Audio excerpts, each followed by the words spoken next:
Muchas gracias. Buenos días a todos. Agradezco a la Sociedad Dominicana de Gastroenterología y a Marita la invitación y para estar aquí el día de hoy con ustedes. Muchas gracias. Vamos a hablar un poco acerca de alergia mediada por IgE y de las nuevas directrices clínicas actualizadas por el Colegio Europeo de Alergia e Inmunología Clínica hechas en octubre del año pasado, donde se dan lineamientos específicos de cómo se debe hacer el diagnóstico de alergia alimentaria mediada por IgE.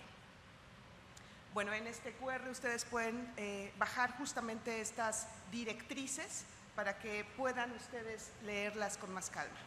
Bueno, la alergia alimentaria es un problema de salud pública a nivel mundial que ha incrementado en los últimos años de manera exponencial.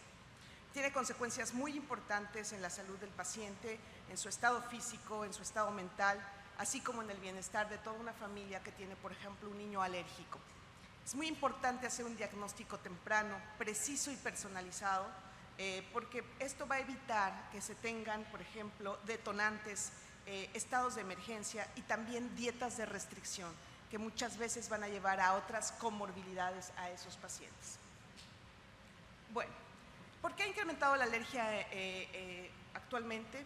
Sabemos que hay muchos factores que han justo sido factores importantes en este incremento, y uno muy importante es el uso de antibióticos, los factores ambientales, la contaminación tanto de aire, agua, todos los químicos que agregamos a nuestra comida, edulcorantes, colorantes, conservadores, ablandadores, etcétera. Ahora somos también más sedentarios y esto también impacta en nuestro sistema inmunológico.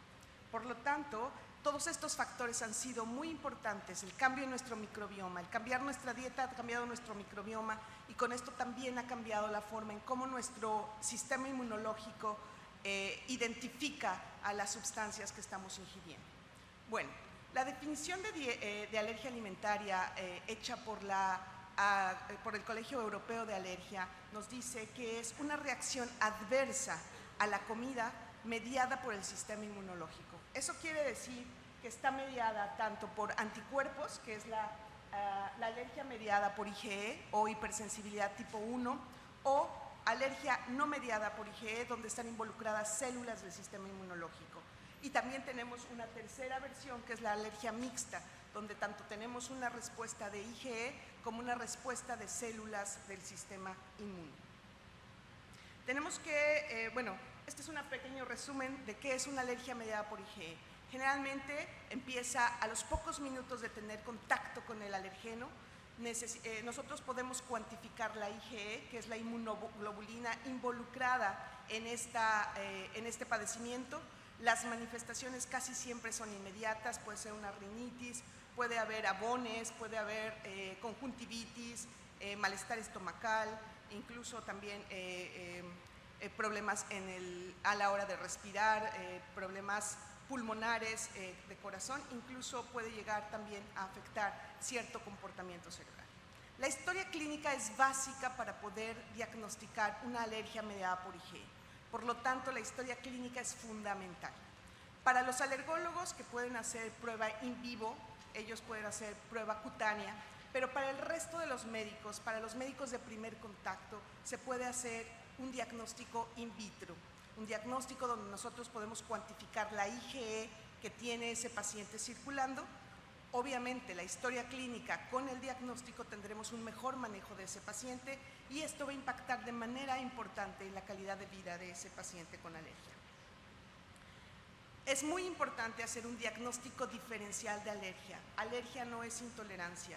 Intolerancia, generalmente vamos a estar hablando de algún déficit de alguna enzima. Generalmente las intolerancias pueden ser metabólicas, farmacológicas, tóxicas, y otras más. La más importante y la que más conocemos es la intolerancia a lactosa, donde no tenemos la lactasa que justamente va a cortar a ese carbohidrato en dos. Es muy importante hacer ese diagnóstico diferencial. Las 8 recomendaciones que dio la Academia Europea son las siguientes, donde es muy importante nuevamente la historia clínica. nuestro diagnóstico de primera línea, que es la IgE, cuantificar la IgE que ese paciente tiene, y también después de hacer una IgE específica, que es a unos extractos totales, tenemos que hacer un diagnóstico por componentes o también llamado diagnóstico molecular de alergia. En aquellos casos donde en aquellos casos donde estas pruebas de primera línea no son positivas, se tienen otras herramientas donde podemos también saber si este paciente tiene una alergia mediada por IgE, como es la prueba de activación de basófilos. Otra de las cosas que nos está diciendo la academia es que no hay que usar pruebas de IgG para intolerancia o de IgG para alergia. La IgG es una inmunoglobulina que no está involucrada en el diagnóstico de alergia ni tampoco de intolerancias. Entonces, por favor, absténganse de usar estas pruebas porque estas pruebas no tienen un fundamento científico. Otro de los puntos muy importantes es un reanálisis consecuente, sobre todo en los niños. Hay algunos alimentos, como veremos más adelante, leche y huevo, que son los más alergénicos en edad pediátrica. Estos alimentos, estos niños que son alérgicos a estos alimentos deben ser reanalizados de manera periódica, cuantificarles la IgE de manera periódica, porque muchos de estos niños pueden tener una reversión y eso es muy importante. El número 7 y el número 8 es específico para alergólogos y no los tocaremos a fondo el día de hoy. Bueno, como les decía, la historia clínica es muy importante y la exploración física. Para los médicos alergólogos que hacen prueba cutánea, puedes hacer la prueba en vivo, pero para los médicos de primer contacto, muchos de ellos pediatras, gastroenterólogos pediatras, es importante hacer la cuantificación de IgE específica e incluso ir a un diagnóstico molecular de alergia.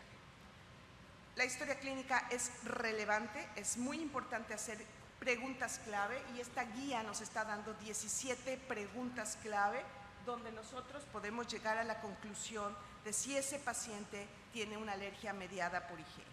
La historia clínica, como dije inicialmente, es un elemento esencial y crítico que ayuda a la selección de las pruebas de diagnóstico a elegir, así como la interpretación de las mismas, en específico de los alergenos. Es muy importante hacer un diagnóstico temprano. ¿Por qué? Porque el diagnóstico temprano va a evitar que ese paciente siga algo que llamamos marcha alérgica. Es decir, que el paciente pueda ir agravándose y tener manifestaciones alérgicas más graves como puede ser un asma. Entonces, el utilizar mecanismos o el utilizar herramientas importantes para el diagnóstico temprano va a elevar forzosamente esa calidad de vida en nuestros pacientes. Y todos los alimentos son alergénicos, todos los alimentos generan alergia. En realidad son 8 los alimentos más importantes que están generando alergia en toda la población mundial. Hay muchos factores que inciden en estos alimentos. Por ejemplo, trigo, soya, pescado, huevo y leche. Y hay 3 alimentos en específico, todo lo que son las nueces, maní, que a lo mejor para nuestra población latina no es tan importante, pero que es muy importante en el resto del mundo, y los crustáceos. Los crustáceos, por ejemplo, aquí en República Dominicana, ayer hablando con una de las expertas, nos decía que crustáceos son de los más importantes en su país. Por lo tanto, crustáceos, y vemos aquí el grupo de los crustáceos, que pueden ser no solo camarones, sino también langostas, langostinos, jaivas, proteínas que están en estos alimentos y que pueden estar justo haciendo una reactividad cruzada con otros alérgenos. Otros muy importantes son las nueces, como podemos ver también aquí en esta imagen. Nuez de Castilla, como le llamamos en México, marañón, pistacho y las reactividades cruzadas que hay entre ellas. Es muy interesante saber todo esto. Bueno, sabemos que hay alrededor de 170 alimentos que generan alergia y de estos 170 alimentos, la manera en cómo los cocinemos también puede aumentar la alergenicidad o bajarla. ¿Qué quiere decir esto? Que muchas de las proteínas que contienen estos alimentos pueden ser susceptibles al cambio térmico. Sabemos por la bibliografía que hay descrita cuáles son los alimentos más importantes en nuestros países en el trópico, sabiendo nuevamente que camarón es muy importante para adultos, leche y huevo para los niños, pescado también para niños y adultos, y ciertos cereales como trigo, como centeno y las nueces que hablábamos hace unos minutos. Y dependiendo de la región, lo que más se coma también genera algo que llamamos presión alergénica. Por ejemplo, en México que nuestro cereal más importante es maíz, obviamente maíz puede ser uno de los alérgenos más importantes, igual que tomate, igual que ciertas frutas que se consumen en gran cantidad. Y la manera en cómo las cocinemos puede ayudar a bajar la alergenicidad o a incrementarla. Bueno, de las 8 recomendaciones, la 2 y la 3 que nos dice cuantificar la IgE específica y también el diagnóstico molecular de alergia. Sabemos que, nuevamente, la historia clínica y la exploración física es fundamental y esa la deben hacer de manera como Sherlock Holmes para saber específicamente qué es lo que está haciendo el paciente, en qué momento inicia esa alergia. Con InmunoCAP nosotros podemos diagnosticar a 2 de cada 3 pacientes de manera específica. Se puede cuantificar la IgE específica en sangre y no importa la edad del paciente, no importa la actividad de la enfermedad, si este paciente tiene algún trastorno en la piel, que muchas veces los alergólogos no pueden hacer prueba in vivo, tampoco importa si el paciente está tomando algún medicamento o incluso si la paciente está embarazada, nosotros podemos hacer esa cuantificación de IgE. Tenemos dos grandes grupos de alergenos, que son los alergenos alimentarios y que son los que el día de hoy estamos hablando, pero el otro grupo muy importante son los alergenos inhalatorios. Y de ese grupo están justo nuestros animales de compañía, los pólenes de las malezas, de los árboles, de los pastos, pero los ácaros. Los ácaros son el rey de las alergias. Prácticamente el 80% de los pacientes que tienen una alergia lo tienen a un ácaro. Y es bien interesante saber que que en los ácaros encontramos unas proteínas que pueden estar también en los camarones, en cucarachas e incluso en parásitos como puede ser Ascaris lumbricoides. Tenemos más de 500 alergenos, lo cual hace que ciertos pacientes que tengan alergias altamente específicas a cosas muy raras podamos cuantificar esa IgE a esos alergenos. Amadita afortunadamente tiene los alergenos más prevalentes, tanto alimentarios como los inhalatorios, y también tenemos otros alergenos que no están en esta lista, pero que justo pueden ustedes pedir para poder hacer un diagnóstico específico de alergia a sus pacientes. Bueno, en la infancia sabemos que los 2 alergenos más importantes son leche y huevo. Vemos en esta gráfica cómo prácticamente el 53% de los niños menores de 1 año son alérgicos a la leche antes del primer año de vida. Por lo tanto, es muy importante hacer un diagnóstico altamente específico. Si nosotros vemos este vaso de leche de 200 mililitros, el 80% de las proteínas que están en esa leche son caseínas. Las caseínas tienen características bien importantes, entre ellas que no se desnaturalizan con la temperatura. Por lo tanto, los niños que son alérgicos a estas proteínas no pueden tomar leche en ninguna presentación, es decir, leche no en bizcochos, no en galletas, no en nada cocinado, porque estas proteínas son altamente resistentes a la temperatura. El otro 20% de proteínas son proteínas que sí se desnaturalizan con la temperatura, por lo tanto, aquí les presento a la caseína que no se desnaturaliza, mientras que las otras proteínas presentes en la leche sí lo hacen. Y bueno, en un análisis hecho donde pusimos justamente extractos de leche que se pusieron a hervir a 90 grados centígrados durante 90 minutos, podemos observar justamente cómo la caseína permanece intacta durante estos 90 minutos a 90 grados centígrados, mientras que en esta electroforesis la lactoglobulina y la lactoalbúmina, que son las proteínas termosensibles, se desnaturalizan prácticamente en el momento 30. Es decir, si nosotros llegamos a un análisis altamente específico de leche, podemos dar conclusiones muy importantes a la mamá de este niño. El niño que es alérgico a la caseína no puede tomar leche en ninguna presentación, mientras que los niños que son alérgicos a lactoglobulina o a lactoalbúmina, podemos indicarle a esa mamá que hierva la leche durante 30 minutos o que cocine la leche, la hornee, y este niño puede seguir consumiendo leche sin ningún problema. Esto lo podemos hacer gracias a nuestros algoritmos de diagnóstico que tenemos para ustedes. Es decir, si el niño es positivo a leche, el niño se hace el CAP-F2 de leche completa y después vamos a buscar a la proteína marcadora de gravedad, caseína. Si el niño es positivo a caseína, es un niño que no puede consumir leche.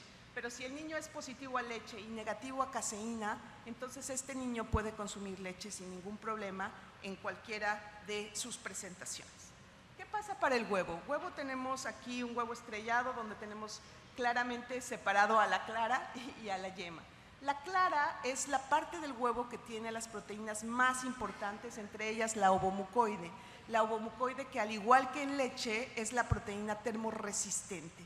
Esta proteína es una marcadora de gravedad de alergia, es una marcadora de gravedad en alergia, y obviamente los niños que son alérgicos a ovomucoide no pueden consumir el huevo en ninguna de sus presentaciones.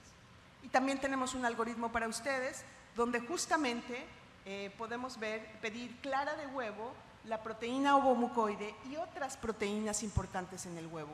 Es muy importante hacer también ovoalbúmina, porque ovoalbúmina es una proteína que muchas veces puede estar en trazas en algunas vacunas, como puede ser la de fiebre amarilla o la de influenza. Entonces es importante saber si ese niño puede reaccionar a esta otra proteína presente en la clara de huevo. Otra muy importante es la lisozima, que muchas veces se utiliza en la industria farmacéutica y en la industria alimentaria. Entonces hay que enseñar a los papás de estos niños a leer perfectamente las etiquetas de comida o de fármacos para saber específicamente si ese niño va a ser alérgico a esta proteína.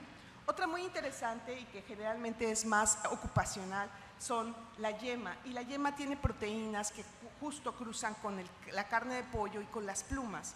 Generalmente esto es más para personas que trabajan en granjas avícolas y que diariamente están en contacto con un alergeno del epitelio del pollo. Entonces, concluyendo, caseína y ovomucoide son dos proteínas muy importantes durante la infancia, son marcadores de gravedad, mientras que si los niños son negativos a caseína y a ovomucoide y positivos tal vez a estas proteínas termosensibles, estos niños pueden seguir consumiendo el alimento sin ningún problema. Esto es de un impacto importante, sobre todo para evitar dietas de restricción, dietas que muchas veces eliminan leche y huevo, cuando muchas veces, si sabemos específicamente a qué proteína está reaccionando el niño, podemos mantener esta dieta rica en leche y en huevo. La quinta, como les decía hace unos minutos, es no usar pruebas de IgG, porque estas pruebas no están garantizando que el paciente tenga una alergia. Esta es la IgE, y en la IgE hay una región específica que se une justo a los mastocitos, que son los mastocitos los que generan la liberación de estas sustancias proinflamatorias que generan la sintomatología alérgica. Ninguna de estas otras inmunoglobulinas, como es la IgG y sus subclases, pueden unirse al mastocito, por lo tanto no pueden generar esta reacción alérgica. No utilicen pruebas de IgG ni para medir intolerancia ni para medir alergia o para buscar alergia en un paciente. Bueno, estos son los subtipos de IgG. La IgG4 es un subtipo de las IgGs que está más involucrado cuando el paciente ha tenido ya inmunoterapia. Entonces es un marcador de éxito de inmunoterapia, más no de intolerancia ni tampoco de alergia. Ok, el sexto es el reanálisis para seguimiento de IgE en niños, y ese es muy importante. Sabemos que de cada 10 niños, el 60% va a tener una remisión, es decir, en algún momento el cuerpo va a tener justo esa remisión y el niño va a eliminar la producción de IgE. Por lo tanto, es muy importante que esta IgE se siga cuantificando. Bueno, esta es la metodología, es un fluoroinmunoensayo, es el gold estándar a nivel mundial por la especificidad, por la sensibilidad y por la reproducibilidad. Entonces, siéntanse muy seguros de que el diagnóstico va a ser altamente sensible y altamente específico. Por lo tanto, ustedes van a estar cumpliendo justo con estos dos puntos que nos está sugiriendo estas guías europeas de alergia. Somos el gold estándar porque estamos en más de 4,000 artículos, en más de 4,000 publicaciones a nivel mundial. Estamos referidos en las guías más importantes de alergia, como es la guía europea de alergia, la guía americana y también la guía japonesa. Hemos hecho más de 135 ensayos clínicos donde más de 60,000 pacientes han sido favorecidos con esta metodología.